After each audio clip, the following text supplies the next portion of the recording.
नहीं इसका आपके मामले से कैसे रिलेशन नहीं, होगा? बिल्कुल रिलेशन है जी। ये बताइए जो गांव में जो कोब या मुरई मॉल में बिक सकता है, इन्फिनिटी मॉल में मुरई को बेचा जा सकता है, का खेसारी लाल यादव हिंदी गाना नहीं गा सकता? बिल्कुल गा सकता है, क्यों नहीं? मेरे कहने का मतलब वो उस मुरई का उपलब्धि है जे वो अपनी जरूरत इतना ज्यादा लोगों के बीच में डाल दिया है कि वो कहीं भी जाएगा तो उसकी कीमत कम नहीं होगी। जैसे कि सोने की कीमत, मैं कोयले से निकल कर आया हूँ, दुनिया के लिए हमारी भोजपुरी कोयला हो सकती है, लेकिन वो ये हीरा वहीं से निकला है। लेकिन हमारे लिए हमारा घर, हमारा आश्रम, हमारा दुनिया का सब वो सुख उस कोयले से ही मिला है, क्योंकि मेरी पहचान उस कोयले से जरूर है, लेकिन मैं निखर के जब किसी बड़े आदमी के अंगूठी में बोलता हूँ ना तो उसकी शोभा बढ़ा देता हूँ। तो मैंने हिंदी लेवल पे काम किया जरूर है, लेकिन अब हमारे मुरई तुम मत बुझिए गाँव से मुरई निकल के आई। मैं क्या बोला कि देखिए आप किसी स्तर पे काम करिए, लेकिन उगता तो खेत में ही हूँ ना, तो मेरी खेती जो है मेरी भोजपुरी है।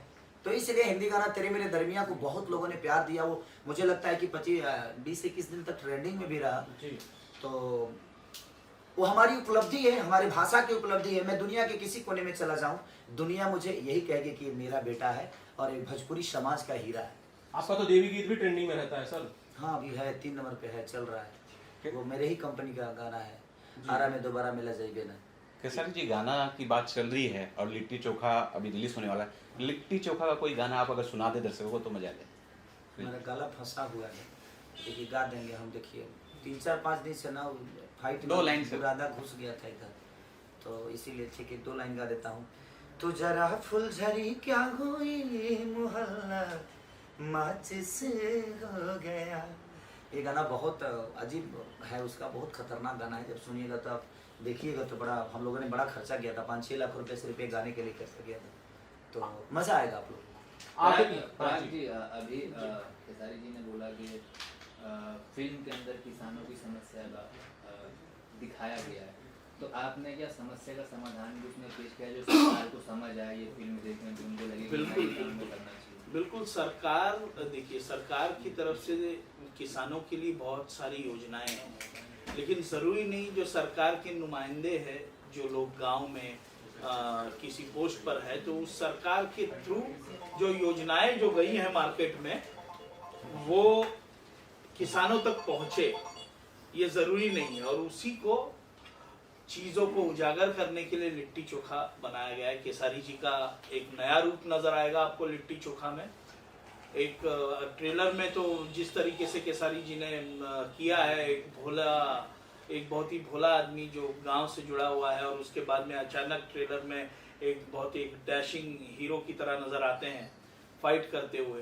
तो वो ट्रेलर की खूबियों में बहुत सारा सस्पेंस, बहुत सारा रहस्य और माटी की खुशबू है लिट्टी चोखा। ऑडियंस को कुछ कहना चाहते हैं आप तीनों लोग जाने से पहले, फिल्म को रिलीज से पहले कोई मैसेज अगर आप लोगों का तो प्लीज आप दीजिए। देखिए लिट्टी चोखा से मेरा रिलेशन मुझे लगता है कि माँ बेटे की तरह, क्योंकि लिट्टी चोखा बेच के ही मेरे जीवन को, और मैं बस बहुत खुश नसीब हूँ कि जिस लिट्टी चोखा का पैसे से मैंने कैसेट गया था, आज उसी लिट्टी चोखा का हीरो हूँ जी। तो ये मेरे लिए बड़ी उपलब्धि है।